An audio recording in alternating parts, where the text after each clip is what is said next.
যে আমি ব্যক্তিগতভাবে কিছুটা আতঙ্কিত থাকি ইদানিংকালে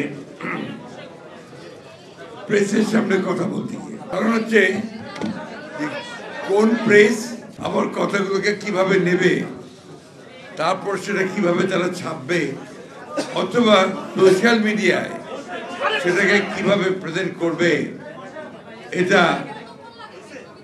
আমাদের জন্য যারা আমরা রাজনীতি করি আমাদের জন্য সত্যিই একটা চিন্তার বিষয়। কারণ ইদানিংকালে চরিত্র হনন করবার যে প্রবণতা বিশেষ করে সোশ্যাল মিডিয়াতে দেখা দিয়েছে, এটাতে চিন্তিত না হয়ে উপায় নেই। সমস্যাটা দেখা দেয় তখনই যখন দেখি আমরা যে কোনো সংবাদ মাধ্যম গোষ্ঠী বলবো আজকাল, কারণ এখন তো গোষ্ঠী হয়ে গেছে, তা আরেকটা গোষ্ঠীকে আক্রমণ করে এবং বিভিন্নভাবে আক্রমণ করে।